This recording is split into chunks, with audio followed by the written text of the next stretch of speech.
Banyak orang bilang kayak gini, gue mau jadi stand up comedian, gue harus jadi kayak gimana? Kalau mau jadi paling lucu, yang lebih lucu banyak. Gue jadi penulis buku harus kayak gimana? Kalau mau jadi yang paling menyentuh hati itu banyak. Tapi kalau kita jadi yang paling beda, kita akan sendirian. Dan gimana caranya lo punya konten-konten yang jadi pembeda di antara kreator-kreator lain. Di situ orang akan punya kedekatan dengan lo gitu, karena lo menawarkan sesuatu yang beda. Itu yang ngebuat lo layak buat diikuti gitu sih. Jadi waktu gue jadi penulis, ya, gue ketemu temen gue di sebuah di Talavera waktu itu di Cilandak gitu. Dia turun terus bilang, lo kerjanya apa sekarang? Gue penulis gitu.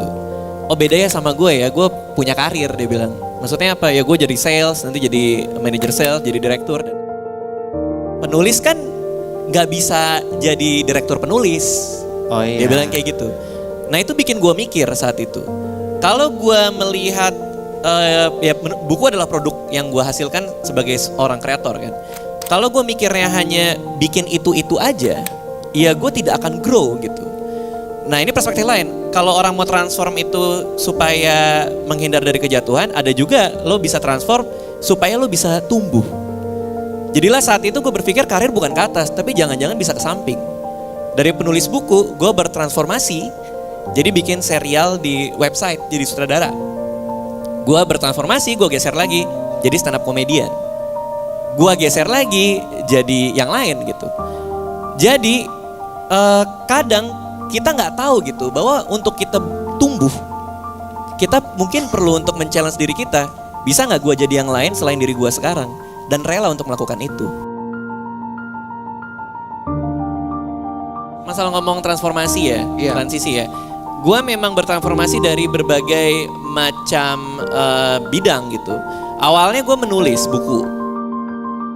Terus lama-lama industri buku kita makin menurun. Laku nggak buku lo tuh? Waktu itu sih laku ya. Alhamdulillah ya. Alhamdulillah laku.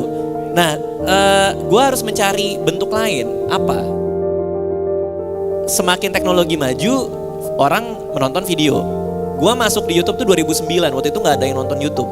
Iya. Akhirnya gue bikin serial di YouTube namanya Malam Minggu Miko, dibeli sama TV, terus gue lanjutin lagi.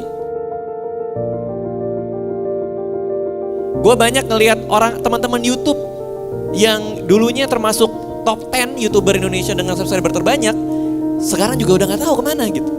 Jadi kata kuncinya adalah kalau kita mau survive di zaman yang udah cepat sekali berubah, kita harus rela untuk bertransformasi. Persoalan yang orang yang mati-mati ini adalah mereka yang males pertama, dan kedua terlalu sombong untuk berubah.